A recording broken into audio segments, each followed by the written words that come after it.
When you know that you are queer, but your favorite drink is beer, that's gayish. You can bottom without stopping, but you can't stand going shopping, that's gayish. Oh, gayish, you're probably gayish. Well, life's just too short for narrow stereotypes, so it's gayish. We're also gayish. It's Gayish with Mike and Kyle. Hello, everyone in the podcast universe. This is Gayish, the podcast whose soul is in its hole. Oh. Come find it. Yeah. You know I have no soul. I'm Mike Johnson. I'm Kyle Getz. And we're here to bridge the gap between sexuality and actuality. And today, we're going to talk about neopronouns. Neopronouns. Yeah. You love them. But first, some programming notes. Yeah.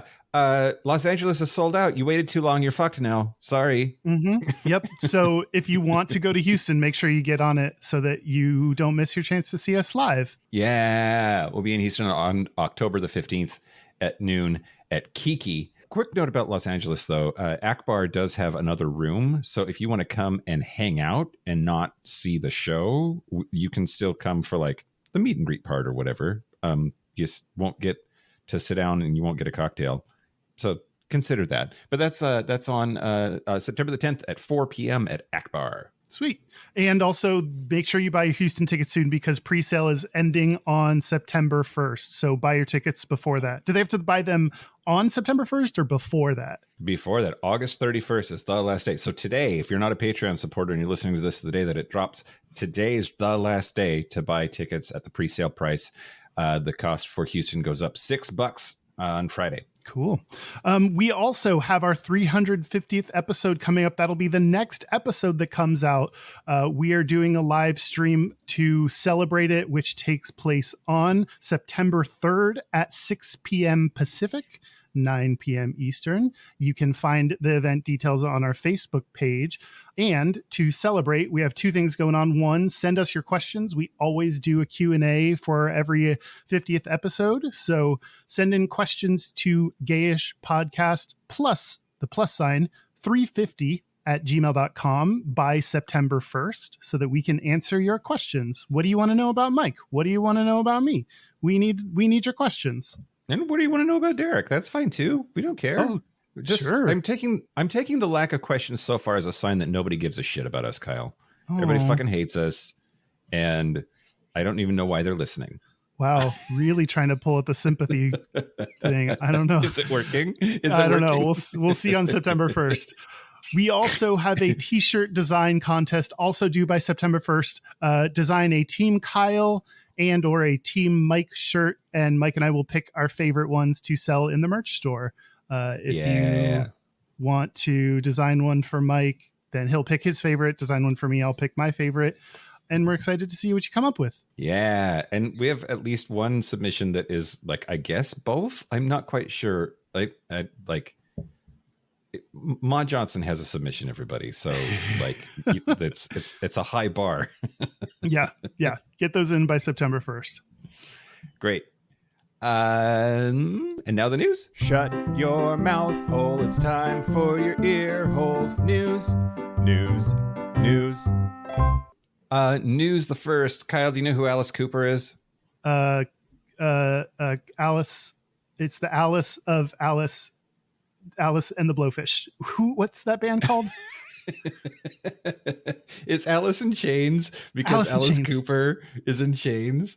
Alice and the Blowfish is also fucking hilarious. So rock star Alice Cooper, who is known for being a shock rocker and also built a career partly out of playing with gender expectations because he wore a fuck ton of mascara all the time. He's the goth kind of rocker that had like the crazy black all around the inside of his eye for a long time. Anyway, his real name is Vincent Damon Fernier, and he is one of a number of male musicians lately that have decided to be transphobic as fuck for like no reason. Wait, I don't know why we care. But he's known as the godfather of shock rock. And he said, quote, "I find it wrong when you've got a 6-year-old kid who has no idea. He just wants to play. And you're confusing him, telling him, yeah, you're a boy, but you could be a girl if you want." You're still trying to find your identity, and yet there's this thing going on saying, yeah, but you can be anything you want. You can be a cat if you want to be. I mean, if you identify as a tree, a guy can walk into a women's bathroom at any time and just say, I just feel like I'm a woman today, and have the time of his life in there. And I just, first of all, this idea that the dudes who are like, I can just say that I'm a woman and, quote, have the time of my life in there, says so much about like what apparently goes on in straight dudes' brains. Like, yeah, are you really just like 1 second away from just being a fucking perv? I'm so disturbed by that as like a line of reasoning. Yes. If someone lies and says they're a woman to go into the woman's bathroom, that is a problem with cis men. Yeah, absolutely. Well, anyway, I'm giving this story not because I give a flying fuck about Alice Cooper or his horse shit, but he has just lost his deal with Vampire Cosmetics. So he had a huge deal working with Vampire Cosmetics, who is part of his trademark black eyeliner. It's a goth themed makeup brand. They had a bunch of like microphone style lipsticks and guitar and amp shaped makeup palettes that were Alice Cooper goth makeup for dudes. And they're like, no, fuck you, Alice. We're done. And have dropped him as their spokesperson. I think it's one of those cases where everyone assumes their own experience is universal. Like, because I played with gender things, but I knew that I was a man the whole time. Anyone who plays with gender then is definitely a man like I am. And that's not the case. Some people play with gender because they are actually a woman. Like, he's just assuming his experience is what literally everyone has. And that's just not how it works. Yep. It's just not how it works. Also, no one's identifying as a tree. That's just not happening. Or a cat.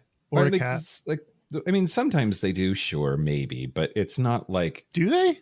There are no litter boxes. There are no litter boxes in classrooms, that was a favorite right wing talking point last year, especially. But I think there was one, but that was as a in case there was a school shooting and they needed to lock the door and people need to go to the bathroom. So it's this horrifying idea of like what we're doing to our kids because of guns, not because of trans issues. Like, yeah. Oh, God. Dickbag fuckface assholes, Kyle. Is Alice Cooper on the list now of nominees? Yes. Is anybody out there keeping track of who we've nominated? Because I think that we should have just like, we should give an award every year. And it's just whoever we've mentioned, then like we'll decide on a December show who gets the award this year. News the second. Great. There is a student in Russia named Max. No last name given, and I'm not sure if it's because Max is like Madonna and only has one name, or if this is a protection thing. Anyway, he was an architecture student at a Russian university and was kicked out because they found his YouTube channel where he talks about his love of makeup. Mm-hmm. He was charged under the LGBTQ plus propaganda law that we've talked about a million times on the show that passed in 2013. So he studied architecture and urban planning at Kuban State University in Krasnodar, a city in southern Russia, for 3 years. But in his spare time, he shared his passion for the artistry of makeup on Instagram and YouTube. And so somebody reported him to the police for supposedly promoting LGBTQ plus propaganda. Quote, they told me that I was promoting sex change among minors. It's nothing unusual, just concealer, some BB cream, brows are a bit done, but it's nothing out of the ordinary, just the usual everyday makeup. They told me I was promoting sex change among minors because some of the makeup I did on my video tutorials were artsy, kind of extra. Some of them were like drag as well because I would wear wigs and stuff. Basically, how they explained it is that I was promoting sex change because, well, he's a man and he's dressed like a woman and it's forbidden in Russia, and putting it on the internet means that you're promoting it among minors. It's really, really scary. It's really scary, Kyle. This is another thing that's not happening. Like, no one is doing surgery on minors. When people talk about gender affirming care, that the right has really run with that message in the US, of course, I'm talking about, like, has really run with that message and it's caught on. But when we talk about gender affirming care for kids that are under 18, let's say, we're talking about using the name they ask you to use, using the pronouns they ask you to use, dressing however they want to dress. Like those are the things we're talking about. No one's talking about doing surgery on minors. That's just not happening. And people are creating this fear and turmoil that says that we're doing all this surgery on minors, and it's just not happening. Yep, it's just not happening. But yet people are being told it is, and it's the biggest problem that's ever happened. Like, it's a scary idea if you believe it. That's a scary idea, doing surgery on minors. Like, yeah, I don't like that either. And also, that's why they're manufacturing it. I go through this thing of like, I don't know, if we were doing surgery on minors, again, we're not, at least not en masse, not in a way that like Republicans are telling us that we are. I also think that should be okay, because I don't think that the narrative that Timmy woke up one morning and decided that he wanted to be a girl because he's just gets to do that, and then so we cut his ding dong off, like that's the messaging. That's not happening. But I bet that there are legitimate cases where, to save the life of the child, like they know that they are trans and medical intervention could be done early, and it would be with the support of counselors and doctors and the parents, and it would be like not a light decision that would lead us there. And I think if that's the direction that proper medical care of this person takes them, we should support that. Right. So I don't know, like I get torn between that's not happening and so what if it was? It's not. It's not the capriciousness of a child here. Right. The doctors are involved in medical decisions and know what's best for children, and oftentimes it's puberty blockers, if anything, that to delay puberty in, which is completely reversible, and cis people use at times as well. Getting back to Max here. So at first he thought that he was being arrested because he had made social media posts where he said that he, quote, wished Ukrainians could be free. And that's what he thought he was getting arrested for, was just anti-war propaganda. But then no, it was ultimately because this was grooming. He just by doing a YouTube about how much he loves makeup.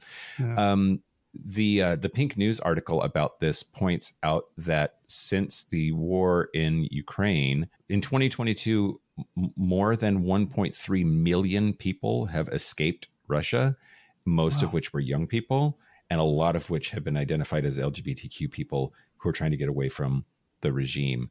All of that's from the UK Ministry of Defense. It just, then the part that sucks about that is then there's no visibility, and it's not on those people. I'm not saying it's those people's responsibility to be there and be visible so that they can move the needle. And we know that queer people being visible in a space moves the needle towards acceptance. And so if there's like a rainbow vacuum that's happening in Russia, it means it's probably going to get worse before it gets better, I mean, that's why the first people to stand up and say that they're gay and be out is both really amazing and impressive and awesome, and also very dangerous, because you have people like Russia that could just arrest you because of that. So it's hard to be that person knowing you're signing up for what could be a death sentence. Yep. Okay, news the last, Kyle. News the last. So this last May, there were several Muslim, Jewish, and Christian families who sued Montgomery County Public Schools, which that's in the state of Maryland. And the lawsuit said that there were LGBTQ plus storybooks that were being used in public school classrooms, and that the use of those books forced religious parents like themselves to either compromise on their beliefs or take their kids out of the public school system.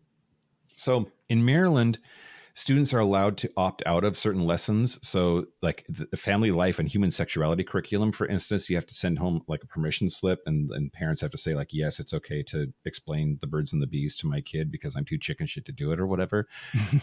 But there is no such opt out for these books, which were part of the curriculum in some classrooms. The books that parents didn't want their kids to hear, which were not mandatory reading in every classroom, include Love, Violet, which is a story about a girl who develops a crush on her classmate, and My Rainbow, the tale of a mom who makes a colorful wig for her trans daughter. So the school district has said that those books are age and developmentally appropriate, and said, no, you can't pull your kids from those lessons. And that's what spurred this lawsuit. Anyway, I buried the lead a little bit. A judge named Boardman, Judge Boardman, ruled that no, you're full of shit. It doesn't hurt your religion, you dumbasses.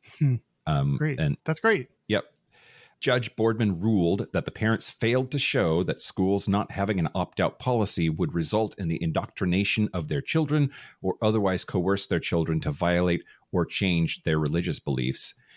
She added that with or without the right to opt out, quote, parents remain free to pursue their sacred obligations to instruct their children in their faiths. Even if their children's exposure to religiously offensive ideas makes the parents' efforts less likely to succeed, that does not amount to a government-imposed burden on their religious exercise. Basically saying what I think is how I would be as a parent, which is you can't stop your kid from being exposed to ideas. All you can do is try to give them a sense of right or wrong and how to be a good consumer. And that's basically what this judge is saying. Like, no, just exposing them to these ideas that you don't like isn't an infringement on your religion. Teach your kid better if that's what you want for them.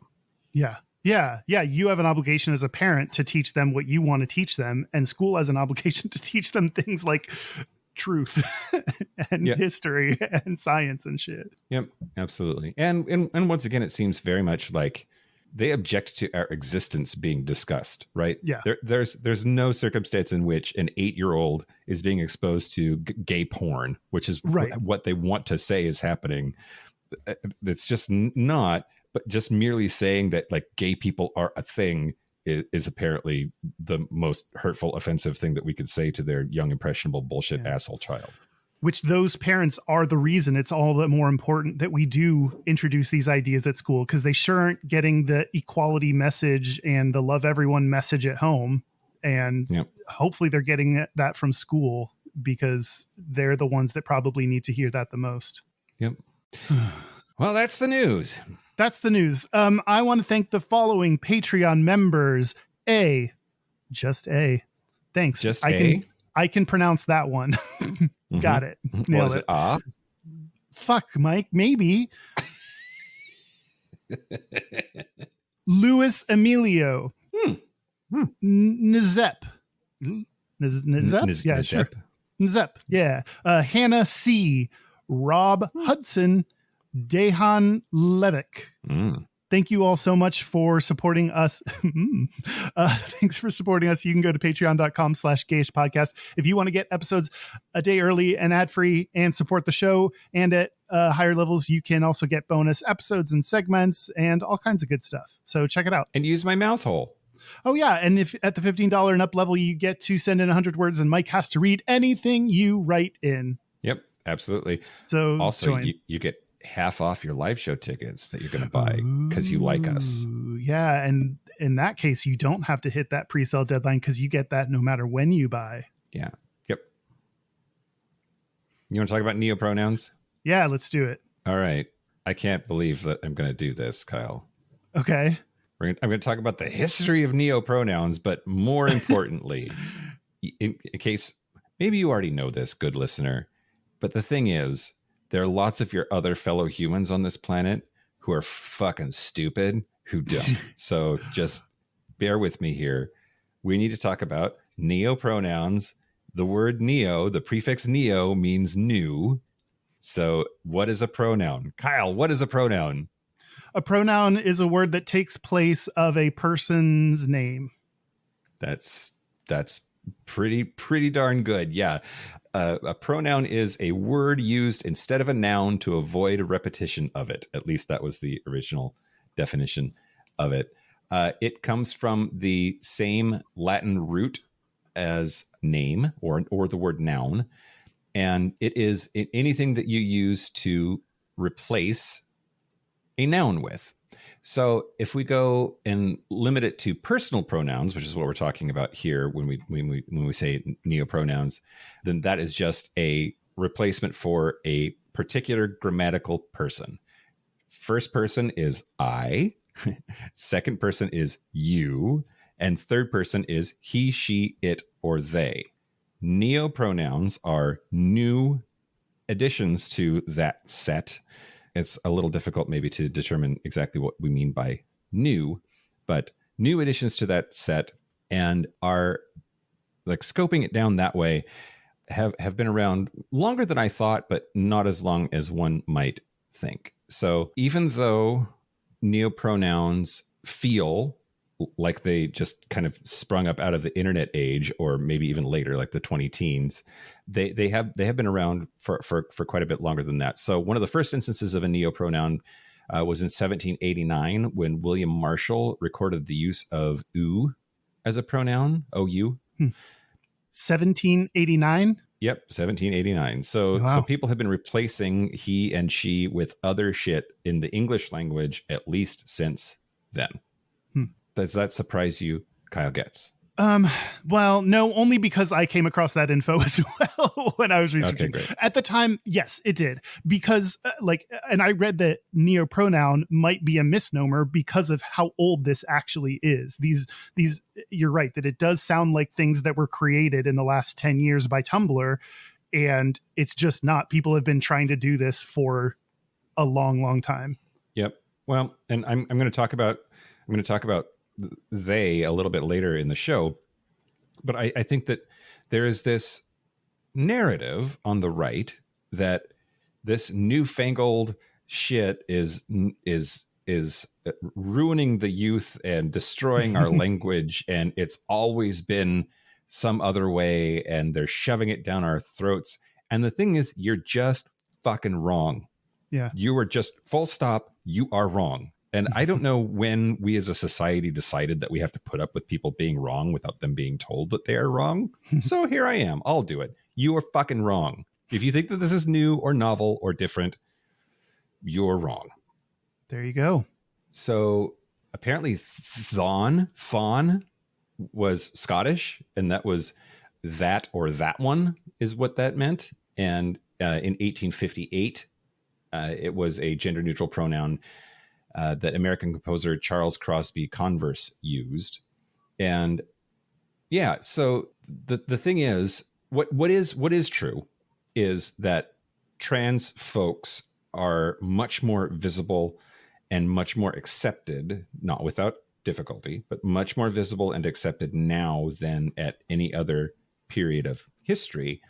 And the language is insufficient to describe the trans experience and the non-binary experience. And that's really what all of this is about. Like the controversy around it, or the sort of clumsiness of the language, is just because it is that part is new. Ish, right?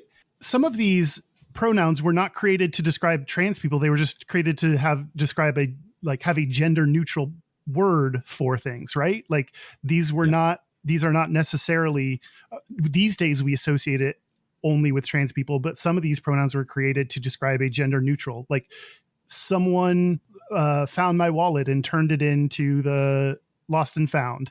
They deserve a reward. Like if I don't know the gender of the person, that's a gender neutral pronoun, but it's not about a person being trans or not. So I think recognizing that they can be used for non-trans cases is something gets lost on a lot of people. Yep.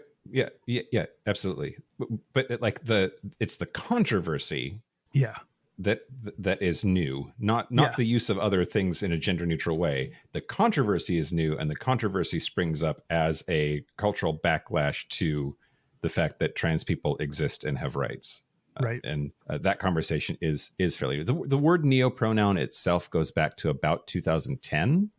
And a lot of it comes out of Tumblr, which exactly as you said a little bit ago. And then there's conflict over neopronouns even within the gay community, which I know that we're going to talk about our personal feelings about all of it too as we go. But it seems like they, as a gender neutral singular pronoun, which is not new, and I'm going to talk about that here in a little bit, but that is sort of reaching critical mass. At least that's just my felt sense, that we used to entertain other neopronouns, but largely a lot of that has fallen out of favor in favor of just they. You said you have a list? You have a whole bunch of them? Yeah. I just wanted to give examples. This is from a CNN article that gave a list of neopronouns, so you know exactly the words we are talking about. So here are the most common ones. This is not a full list, but most common ones are Z and Zir. So they come in twos to describe like he and his, or he, him, his. So Z and Zir is spelled either XE for Z or ZE for Z. And for Zir, it's XYR. So an example sentence is, I asked Zir to come to the movies. Z said yes. Yeah. So if you were referring to someone with he, him pronouns, I asked him to come to the movies. He said yes. You replace that with Z and Zir. I asked Zir to come to the movies. Z said yes. There is Faye. Why not Zim? Why not I asked Zim? I don't know. I don't know. I don't know why these came about or where they came from. Well, I didn't go over this in the history part because I knew that you were going to do like a list or whatever, but Z specifically is in the history stuff. It dates back to at least 1864. So like during the Civil War, there were some people that were using Z, and so much so that the Merriam-Webster Dictionary added it in 1934. But they removed it back out in 1961. So there's a period there of like 30-ish years where it was in the dictionary as a gender neutral pronoun.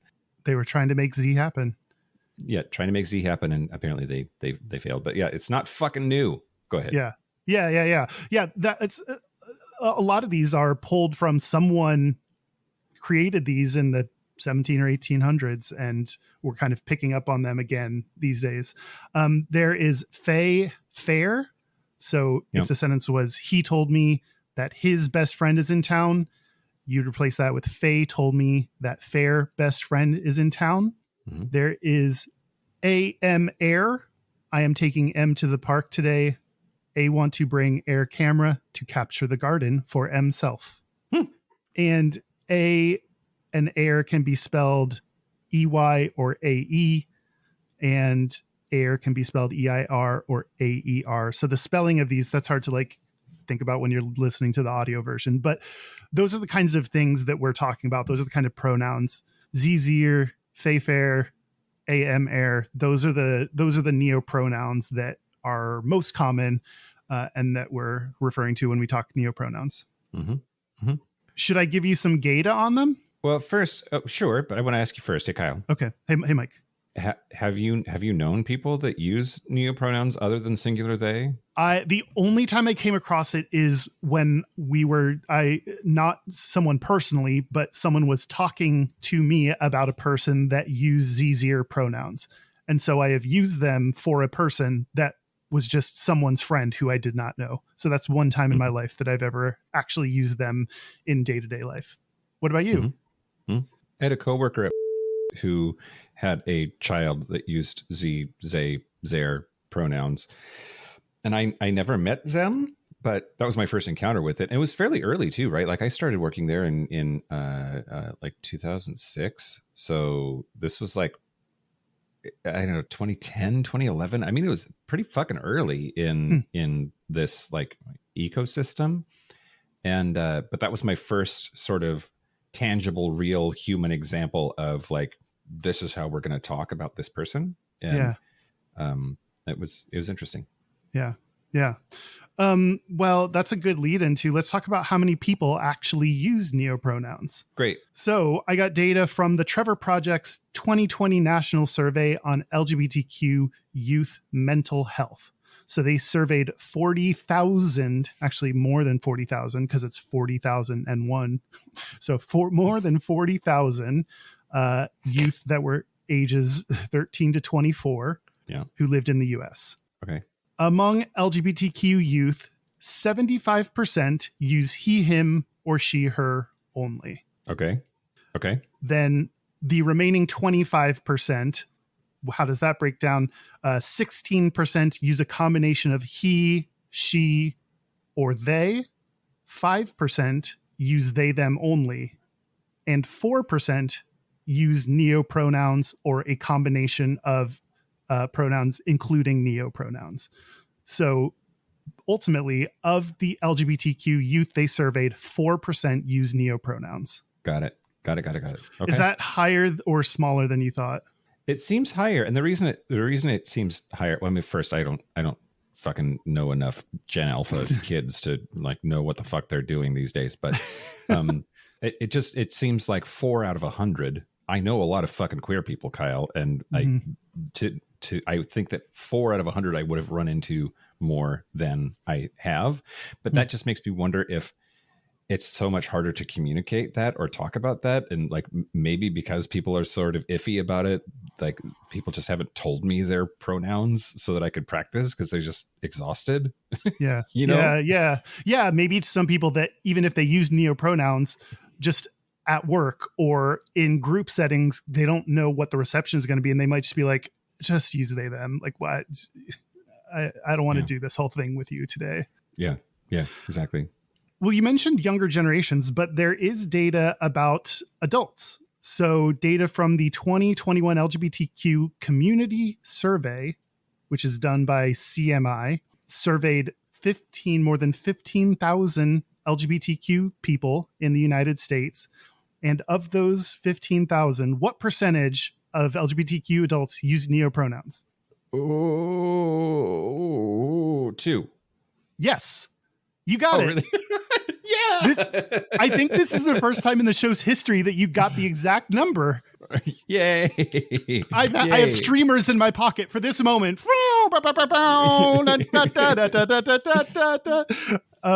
That's it. This has been Gayish from the Chris Cacciatore studio. Yeah, so 2% of LGBTQ adults use neopronouns. Okay. Is that higher or lower than you thought? Still seems higher than my personal experience, but again, who knows? Like there might be other reasons why I've been unaware that people use them, but it hasn't gotten in my thick fucking skull. Yeah, and I think part of this helps to show that it is not just younger generations. The number is not 0 when we survey LGBTQ adults.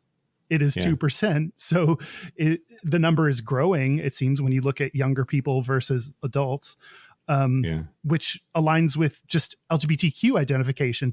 There are more LGBTQ identified people in younger generations, probably because it's more accepted. They see more representation. It's safer to come out these days. All those reasons. Yeah. So I just wanted to estimate how many actual people we're talking about. So I took the average of those and assumed that 3% of LGBTQ people use neopronouns. 3% is between the 2 and 4. I could do that average really good in my head. Yeah. So if there are 330 million people in the US and 10% are LGBTQ and 3% of them use neopronouns, that leaves us with just under 1 million people in the US that use neopronouns. Wow. Yeah. Wow. Okay. But it's just a tiny percentage, Kyle. Why should we care about them? Because it's a fuck ton of people, you fuckers. That's a decent number of people. Yeah. And it's both a decent number of people, and it's not that half of LGBTQ people are using these. Like, I think the right makes everything into like, there's this every child is now using crazy pronouns. Like, I think they make it into a bigger thing than it really is. So it's both bigger and smaller, I think, than you might expect. Yep. And on the Trevor Project, that national survey where I was getting this data, they had this reminder that I just wanted to read. Trans and non-binary youth who reported having their pronouns respected by all or most people in their lives attempted suicide at half the rate of those who did not have their pronouns respected. So just one last stat to keep in mind when we're talking about pronouns. Yeah. When people say, call me this, fucking do it. Yeah. Yep. Well, so I keep saying this shit isn't new. Yeah. Even though people think it's new, this shit isn't new. You know, it's the most not new. People who bitch about singular they. Oh, yeah. Everyone is like, well, I'm a grammar nerd and they is plural. Fuck you right in the asshole, you dickbag. Don't give them that. That's a good thing. Fuck you right in the ear hole. Singular they is newer than plural they by about 100 years. Singular they emerges in the 14th century, Kyle. Damn. It is very old. It is 700 years old. And it's interesting because the sort of like pedanticness about the use of they as a singular came out of the mid 18th century. So there were a bunch of language nerds who decided to be fuckers about shit, a whole bunch of shit, not just singular they, but the like don't end a sentence with a preposition. That also comes out of that same sort of movement in the mid 18th century. But they just decided that they didn't like it and started making rules about it. But it absolutely was not how it was being used in colloquial vernacular. But yeah, so it's just it is not new. It is not new at all. So if somebody says that they is plural and only ever plural, fuck you, you're wrong. Again, here I am to tell you, you are fucking wrong. So it of course did first arrive on the scene as a way to refer to a specific person whose gender is unknown. At which I forget if you did an example. Did you just do an example of this? Yeah. You did. Yeah. Anyway, so yeah, that is where it came from. But then in the early 21st century, it became sort of a favorite for people who do not identify as male or female. But the earliest example of it being written is in this poem of unknown origin. We don't know who wrote it, but there's a French romance poem that was translated into English called William and the Werewolf. And that is where the first example of singular they. So Guillaume, who is a nobody in this poem, is brought up at the court of the Emperor of Rome, and he falls in love with the emperor's daughter, Melior, who is supposed to be married off to a Greek prince. But like Romeo and Juliet style, like they're so fucking in love that they're going to break all the rules. So they flee into the woods disguised in bear skins. Now, Alfonso, who is Guillaume's cousin and is a Spanish prince.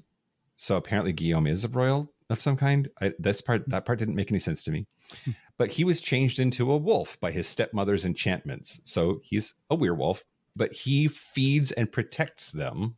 And it's my understanding, this is the part that I can't prove, but I'm just going to state it confidently, and then people can at me when I'm wrong about it. Great. The gender of the werewolf is unknown, so they refer to it as they because it's acting like a person and not a wolf. So because it's taking care of these kids, they say they brought them food, they provided them shelter and protected them. And so I think it's an awesome idea that maybe if you were a non-binary person or a trans person and you use they as your pronouns, you are a badass werewolf. Oh, I love that. Yeah. So eventually Guillaume, because of the help of this werewolf, triumphs over Alfonso's father, wins back from him his kingdom. The werewolf turns back into a dude. He gets to marry Guillaume's sister. It's a whole thing. But yeah, that poem has been around since the French version was written in the 13th century, and this translation that uses singular they was in the 14th century, so 1350 something. Damn, that's so early. That's so much earlier than I think most people would realize.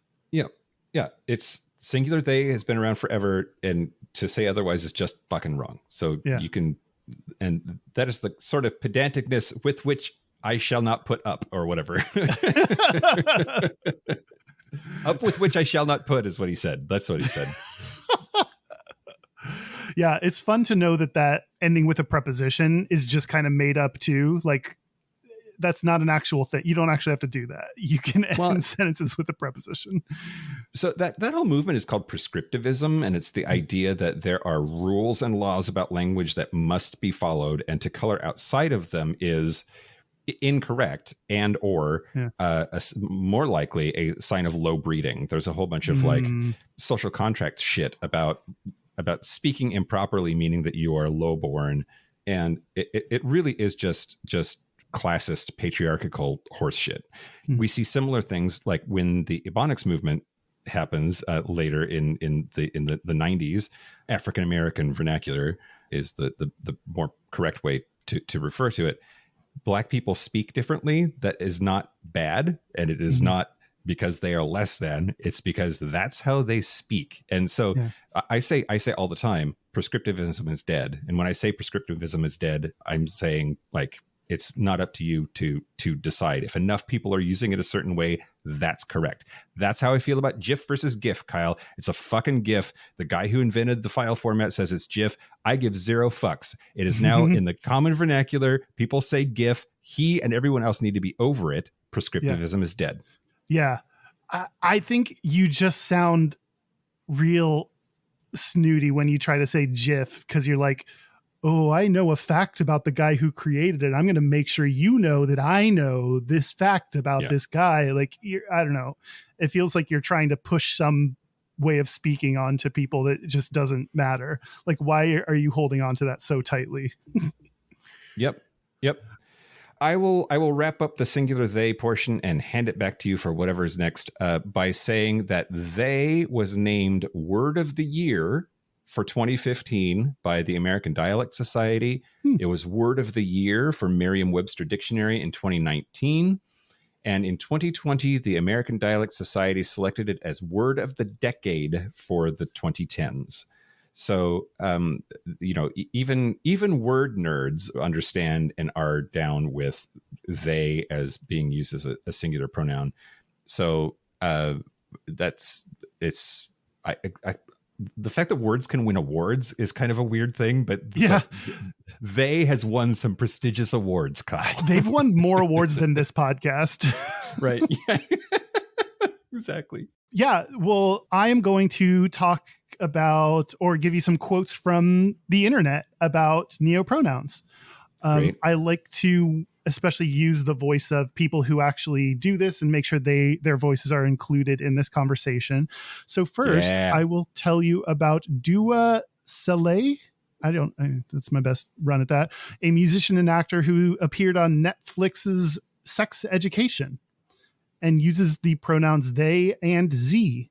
So Saleh told their social media following in 2020 after Z started to use Z pronouns that, quote, it's really affirming to find the pronouns that are right for you. Saleh also told Complex, I don't know what that is, maybe a magazine, told Complex in 2022, quote, I just like the neopronouns. I feel like they fit me better. Not all the time, but they're just fitting. There's an element where I'm just like, oh, this sounds really nice, or this sounds nice coming out of my mouth or hearing other people say it. So that's some of the validation that people get from using their correct pronouns. The HRC page as well. I also like to look at, major organizations to see what their, pages or statements or beliefs are on various things. And the HRC has a page about neopronouns.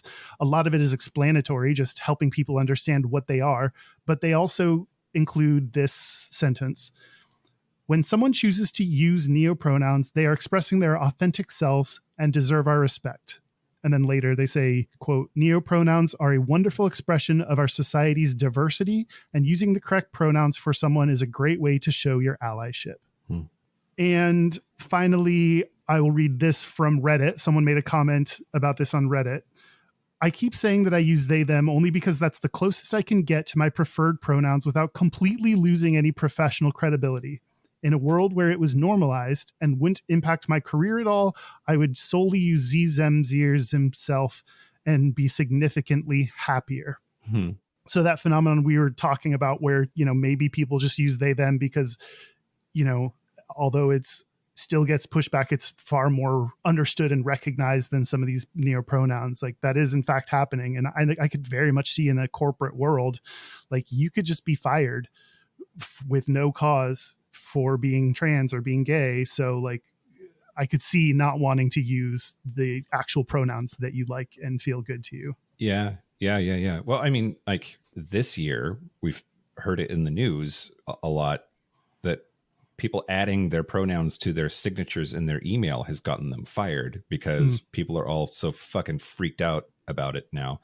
Imagine if people are that sensitive to me, a cis man, putting he, him after my email signature, much less using a set of non-standard or rare pronouns. Yeah. I think that fear is founded, is what I'm saying. It's unfortunate, but I think that, it makes sense. Yeah, absolutely. In the Patreon segment, we will talk more about noun self pronouns, and what those are and their connection to people with autism. So we'll talk a little bit more about that in Patreon. Yeah. Okay. Patreon.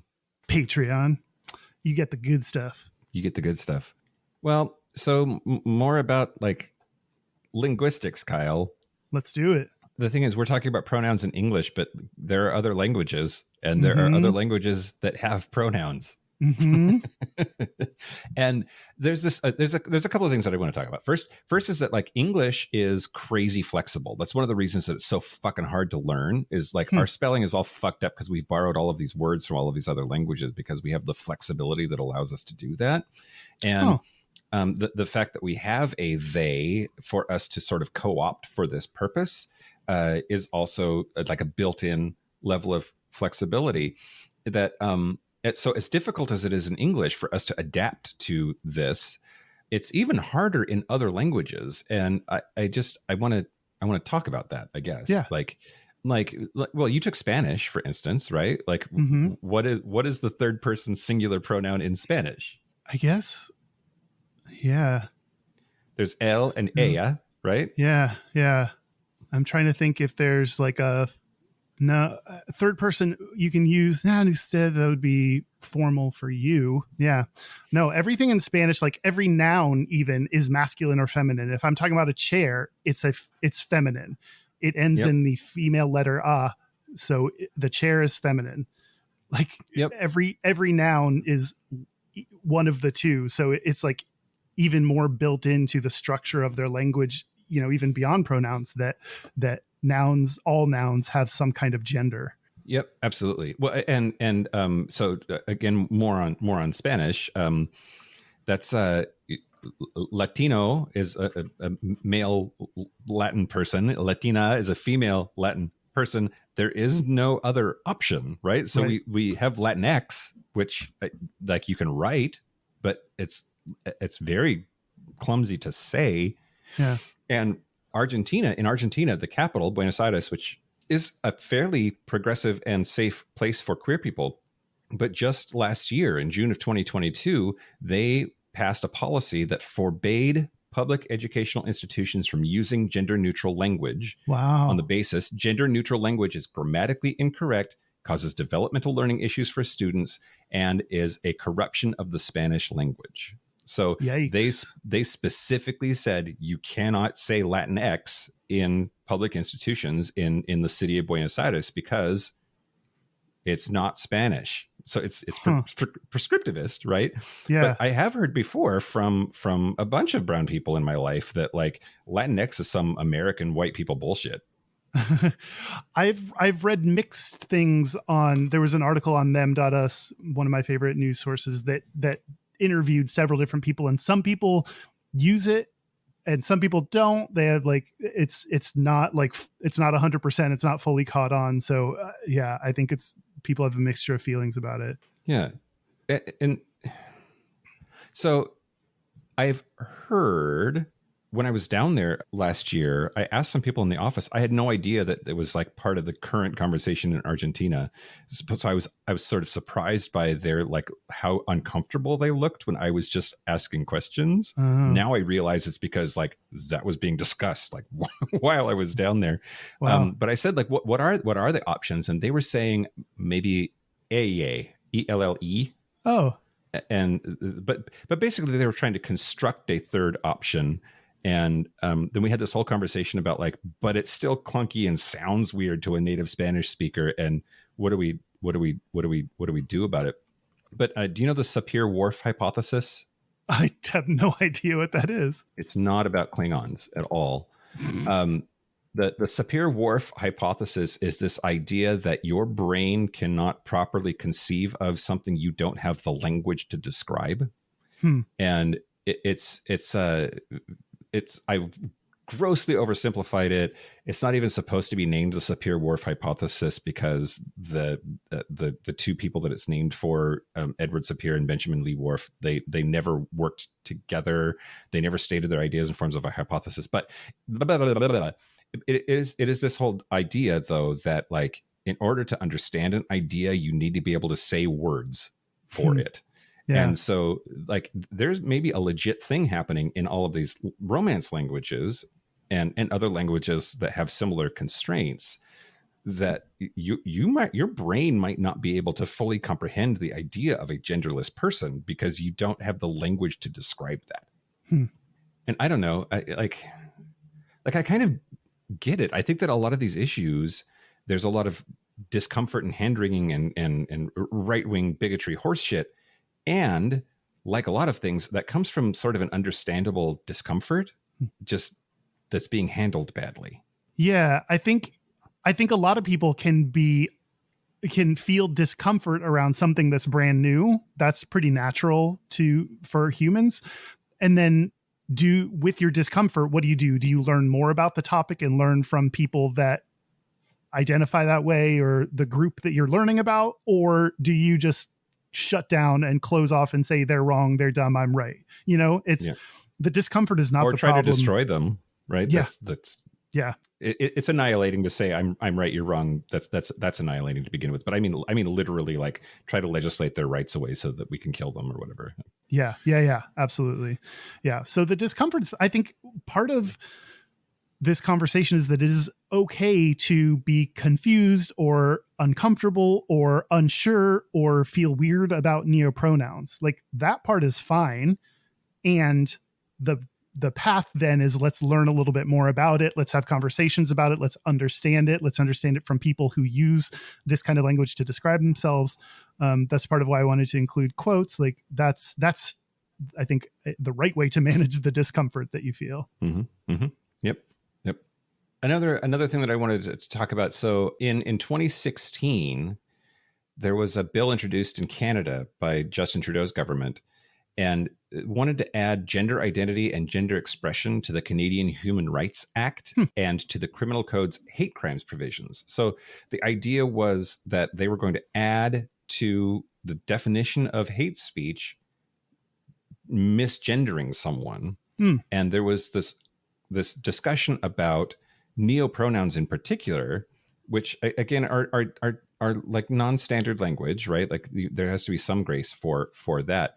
But the argument was that if you force somebody to use pronouns that they don't recognize or they disagree with, does that conflict with their right to freedom of expression? It's like our First Amendment, but it's the right to freedom of expression in the Canadian Charter of Rights and Freedoms. Like is that forcing somebody to say something that they disagree with? I think that whole thing is fascinating. Yeah. How do you feel about that? Kyle, is this the let's talk about our personal opinions portion? Yeah, let's do it. I have a very easy time getting my head around singular they. I have a very hard time getting my head and heart around other examples that we've talked about. And I don't know how to process that. I don't know what to do about that except say that I'm working on it. But I have an immediate, very strong, negative, uncomfortable reaction to Z as a thing. And when I try to pick apart like why do I feel like that? Yeah. With singular they, just like we discussed, it already exists in the language and it's been around for 700 years. And anybody, no matter how much of an ignorant fucking bigot they are, understands like somebody came by earlier and dropped off a package for you. Who were they? Like that, you don't need to know anything, or like that just is automatically, it's already in the language. You just need to like take that one little step, right? Yeah. But to well, I hate this phrasing. Like I understand that it's problematic, but like to make up new words and then expect me as a native speaker of that language to like adapt to that just really rubs me the wrong way. Like for all of my stuff about prescriptivism is dead, I still in my heart am a prescriptivist, and I have to fight that instinct all the time, because I do think it's the way people talk that matters, not what you say the rules are. Right. But you said that, I mean, you talked about in the history that some of these neopronouns are not actually neo. They are not actually new, that they've been hundreds and hundreds of years ago, were created by someone. Yeah, they're also not widespread, right? Which I don't know what the line is. Like, when does something become common practice enough, or like when is the critical mass reached that you need to just be over it? Yeah, I don't know where that line is. I feel reasonably certain that singular they is definitely there, and these others are not, and that is uncomfortable. Yeah. But how do you have to get to that point somehow, and you get there by some mass of people starting to do it. And it, if you need a critical mass in order for it to become part of the language, then you need some people to start doing it. Yeah. And that's, I think, where we're at. Yeah. I also think that there's like, it's like the reverse of the Sapir-Whorf hypothesis in a way. If you have an idea in your head and there are words to describe it already, even if it's a limited number of words, then you use them. And like, if we have a gender non-specific third person pronoun, they, isn't that the idea? Like the idea or the feeling is a non-gender specific way to identify people. We have one of those. Like, so the idea that like he doesn't fit, she doesn't fit, they doesn't fit, when like some pedantic part of me says like, well, those are all of the options, male, female, or something else. Then like, what is the function of having even more? That's hard for me to get my head around. Yeah.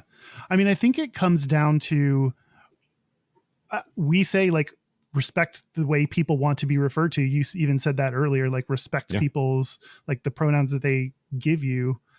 And it's this kind of test that how strongly do you believe in that?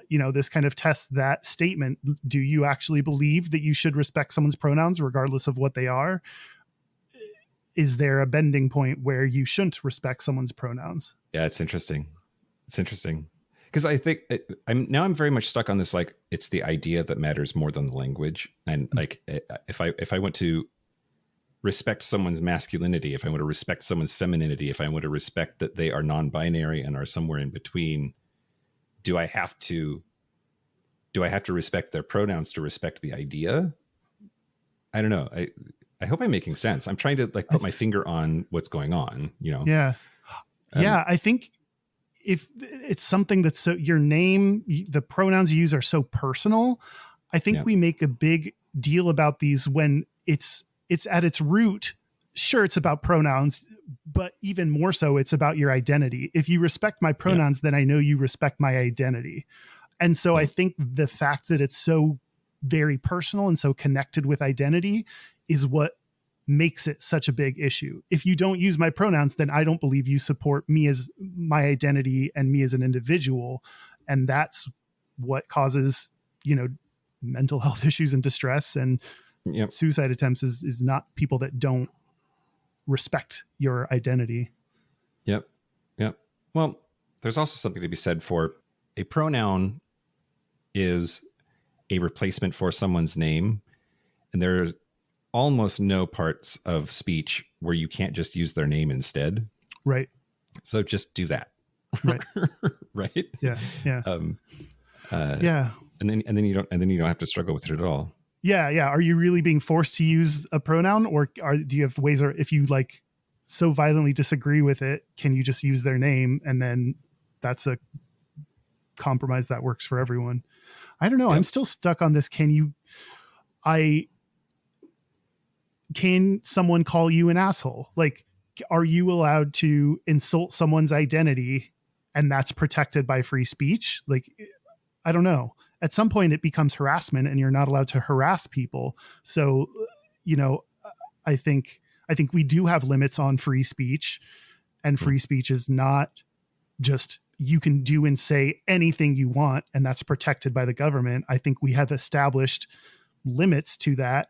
So if you misgender someone one time, I don't think that should be a violation of free speech. That could just very well be an accident, or you don't know their identity. But if you are repeatedly doing that, that's like following them around, calling them an asshole all day. Like that's Sure. harassing someone. And that I think is fair for the government to step in and say, that's not allowed.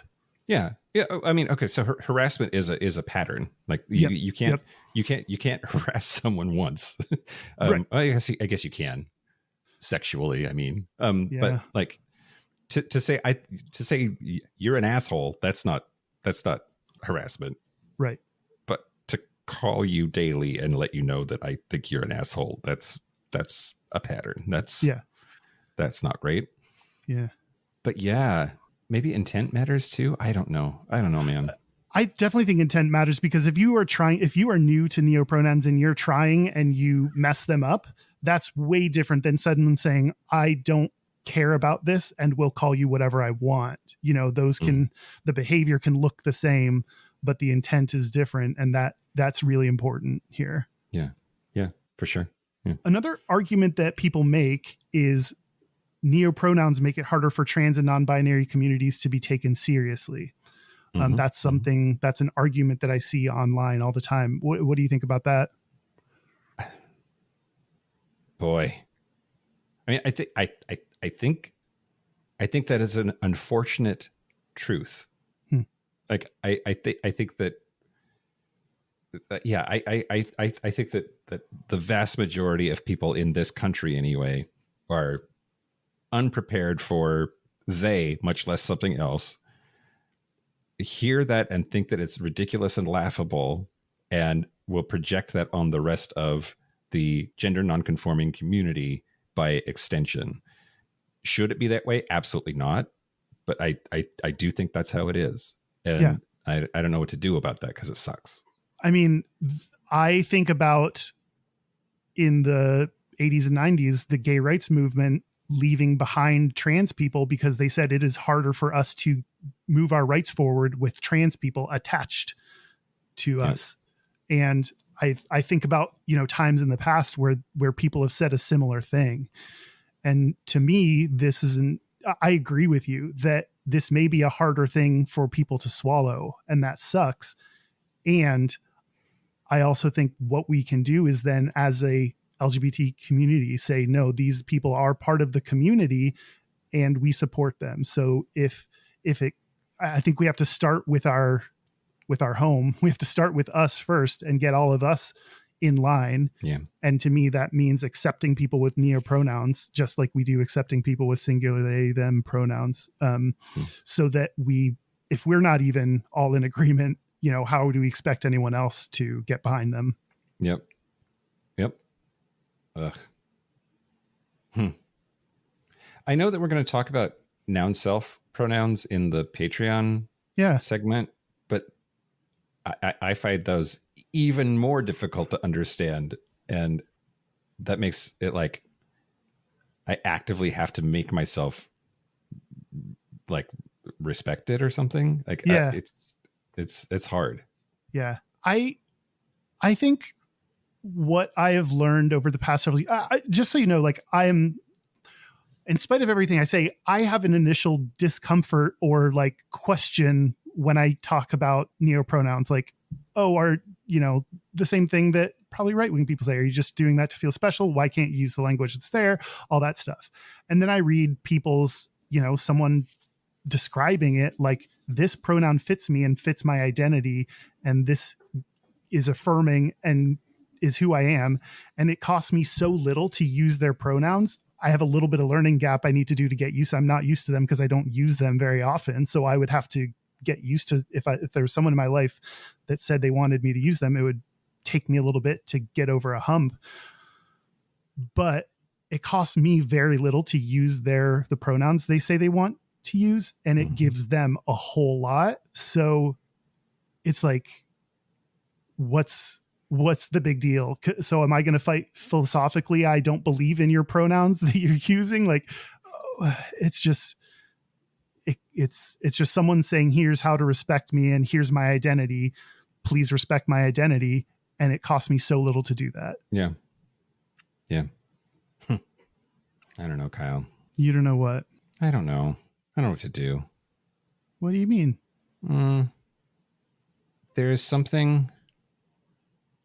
I guess I'm just back on the just username. Well, okay. Where my brain went was like, I was just the other day explaining to somebody your pronouns, and I so rarely speak of you in the third person. I started stumbling over saying, well, they, this, he, that, and like went through this whole thing of like, for a couple of paragraphs, just using he, him completely, for a couple of paragraphs using they, them completely, then trying a couple of paragraphs of like interchanging them as many times as I could like think to. And like, just that is like difficult enough. And if I just start saying Kyle instead, holy shit, that's easier, Yeah. And then wondering like, but is that dismissive? Like, is that a cop out because it's easier? I don't know. I mean, yeah, I think it is. I think you get to avoid which honestly, like, if that's what you need to do for now, if you need to kind of avoid it to avoid both feel comfortable talking and also respect the person, using their name seems like a good compromise. But I still think it's worth having these like discussions. Yeah, directly addressing the issue head on. I just think there are so many times when we as gay people say to other people, this is my identity, and people don't believe us. And it sucks. I've been in that experience. I've had that experience, and I've felt like you don't know what it's like to be gay. You don't know what my experience of life is and my identity. And I'm telling you, this is what it is. And please respect that. I think that's what gay and lesbian people want. So I think that same thing happens when people use neopronouns. They say, this is my identity and please respect that. And I need to trust their experience of the world. It is not mine. I am not used to it. This is a new concept for me, but this is their experience of the world. And there's so much anger and hate and violence and bad things going on in the world. If this is one thing I can do to help someone, to help validate someone's identity, to help someone have a better day, to help improve their life, then I think we should do it. Yeah, there's a cost benefit analysis there for sure. Yeah. It's low cost for potentially high benefit. Yeah, totally. What else? Do we do it? Yeah, I think we did something. Hopefully it's weird having this conversation because you're being authentic about where you're at with this experience. And I think a lot of people are in a similar boat. So I don't think you're alone in where you're at. So I like and appreciate that. I just hope people understand that we're having these kind of earnest conversations about where we're at with things. And, you even said it's something that you're thinking about and working on. I think you always do the right thing when you're presented with new information. You think and reflect on that. You don't go the right wing way of attacking and being negative and mean. So I think it's okay to feel discomfort around this. I think it's okay to be in the place you're at. Yeah. And I hope people understand that. I hope so too. Otherwise, I'm the asshole, which is not a pronoun. Yeah. That's where we draw the line, is people that are making fun of it by using fake pronouns. You know, oh my like, God, on Grindr, people who put just random shit in their preferred pronouns field, you're not funny. Stop it. Yeah. Exactly. Yeah, I think we did stuff. I think we had a useful conversation, hopefully. Yeah, I think so too. And I don't know. What are your pronouns, everybody? Send them in. Yeah. Mash that subscribe button. I don't know. Yeah. Ring the bell. Ring the alarm.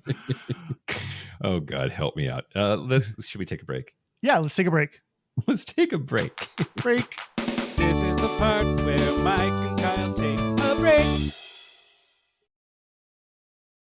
Are we back? We're back. We're back. We're going to do our Gayest and Straightest. We're going to do our Gayest and Straightest. But first, a few programming notes. We said some of this already, but tough shit. You're going to hear it again. Los Angeles is sold out. You're too late. You missed the train. But if you want to show up without a ticket and just do the meetup part, we'll be in Los Angeles September 10th at 4 p.m. at Akbar. Our shit takes about, a couple of hours. So if you show up around 6, you could probably hang out. Yeah. Buy your tickets for Houston. The pre-sale ends today on September 1st. The prices go up $6. But we'll be at Kiki on October 15th at noon. And our 350th is coming up. Send us questions and your t-shirt designs. Yes, please. And also, hey, Pride 48. Pride 48's a thing. Pride 48 is doing their final live stream weekend. The back in the day when Pride 48 got started, that it was a lot more difficult to stream out to the internet, and so they've decided that just isn't a service that they need to be doing anymore. So they're wrapping it up. The very last Pride 48 live stream weekend is all weekend long. Friday the September 15th, Saturday, September 16th, and Sunday, September 17th. Our show, Gayish, is going to be live on the stream Sunday, September 17th at 4 p.m. Pacific time. If you go to pride48.com, you can hear us streaming there. We'll also be streaming it to our Facebook. And you can join in the Pride 48 chat by joining their Discord. Yeah, it's a lot of fun doing live streams. Yeah, it really is. Especially with Pride 48. God, that's so much live shit right in a row, Kyle. We're going to do our 350th, and then we're going to do a live show in LA, and then we're going to do Pride 48 live weekend. I'm going to be so tired of being live with you. And then December is just dead December. That's right. Dead December. Dead December. Local gay bar review. Woo. I want to talk to you about Queer. That's Kweer. Queer Zurich. Zurich, Switzerland. Okay. And this one's kind of interesting because it's a coffee shop during the day, a gay-ass coffee shop during the day, and it turns into a bar at night by opening this wall. But there's pride flags everywhere. Very interesting gender non-conforming people that were like the waitstaff and the baristas. The coffee was fucking great because the Swiss know how to do coffee, in my opinion. Mm-hmm. They had non-gendered bathrooms that were super clean, and I had to pee real bad, so that was nice. There's just lots of ages and genders and people visible. They gave us metal straws, which I appreciated. I am going to say 4 coffee-colored dildos. That's gonna look really bad. You can't, Mike. You can't make it a brown dildo. Okay, coffee, 4 coffee beans, 4 rainbow-colored coffee beans. What do you want me to do, Kyle? It's coffee. If it was a bar, it'd be 4 dildos, but I didn't go during bar time. It was coffee time. 4 coffee cups. 4 coffee cups. Do you understand why it can't be a brown dildo, Mike? I just need you to get I get it. Okay. I just disagree that that's inappropriate. I think it's on brand for us. Nope. This is the one time I draw a line, and it's here. We found the line. Great. Our website is gayishpodcast.com. You can join us on Facebook, Discord. All of our contact information and socials are at gayishpodcast.com/contact. Our hotline, you can send us text messages or leave us voicemails, is 5855-GAYISH. That's 585-542-9474. Standard rates apply. Our email, especially if you want to send in questions, is gayishpodcast+350. That's gayishpodcast+350 @gmail.com. And our physical mailing address is Post Office Box 19882, Seattle, Washington, 98109. Gayest and Straightest? Straightest? Yeah. I'll go. I'll go. We're remote, so we're on delay. Go for it. You could do it. No, I edited all of that out so they don't know that there's a delay. It sounds like we're right there in the room next to each other. Well, you go, Kyle, he said for the first time. My gayest is anytime you're in town on Thursdays, we have a game night, weekly game night, and I drank exclusively white wine and sparkling wine. Yeah, I did. avoided all the reds and just went white, and I felt that was the gay option. I'm glad too, because I don't want that shit in my house. Get rid of it. Drink it. I that's also part of it is like, well, I'm really warm because I just walked over here and I know you're not going to drink it. So I'm doing you a favor by drinking all the white wine. Thanks, Kyle. Yeah, no problem. My straightest is I'm watching the new Futurama that just came out on Hulu. They are again revamped, relaunched for like the third time or whatever. And Futurama is like a straight dude show. Is it like... Yeah. Of all of the cartoons, is it the straightest? That I know of. Yeah. Yeah. I think of Rick and Morty as being pretty straight. Is that wrong? Oh, that's very straight. That's straighter. You're right. I've also watched the new season of that. So I got both down. Great. What about you, Mike? Well, the straightest thing about me this week was hopping into the Jeep and driving around town and reaching into my console and chewing gum. I have gum in the Jeep and I chew gum. And do gay people chew gum? I don't think that's the thing. Despite the oral fixation of being gay, I don't, I associate chewing gum as a straight guy thing. Yeah, I think so. How long had that been in there? It was not great. It was like kind of crunchy, but whatever, Sure. It's a fair question. That makes it even straighter. The Jeep is disgusting. And then the gayest thing about me this week was walking around in my Gayest tank top and holding hands with a boy in Burien, which is a Seattle suburb, and fearing for my life. I think that's a thing that gay people do. Yes, that's very gay. I mean, it's not Seattle. So anytime you're like gay in a like not normal place, you're just aware of how gay you is. You forget that you don't have to hide yourself in the big liberal parts of the city. When you go other places, you're like, oh fuck, this is what it's like. Yep. This week we have a Gayest and Straightest that was sent to us via voicemail, which, hey, word of the wise, if you send it to us as a voicemail, we'll probably play it. Yep. This comes to us from Jessica. Hi, Mike and Kyle. My name's Jessica. I'm from Maryland.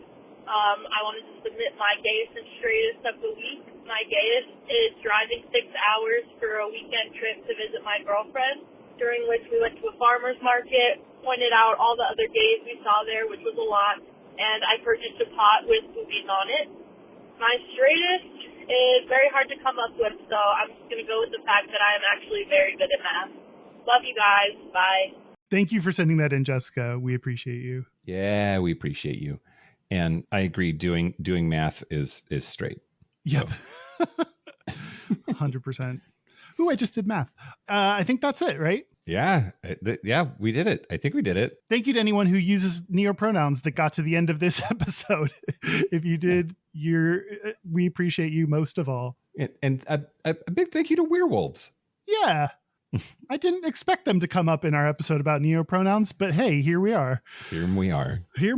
I also want to thank our Super Gap Bridgers: Kit Oliver, Andrew Bugby, William Bryant, Christopher M., John Crowley, Stephen Porch, Yost Osel, Harry Shaw, Josh Copeland, Jonathan Montañez, Wadu, Forrest Nail, Patrick Martin, James Barrow, Steve Douglas, Explosive Lasagna, Michael Covington, Just Jamie, Kevin Henderson, Thomas B., Timothy Sora, Disty Sands, A.E. Coleman, Chris Kachatorians, and Jerome York. Thank you for your support. Thank you for your money.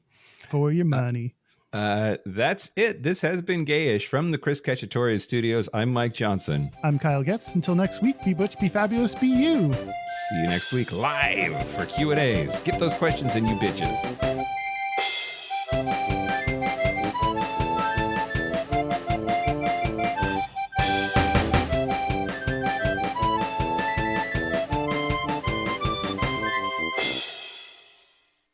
We didn't make one joke about Neo from the Matrix.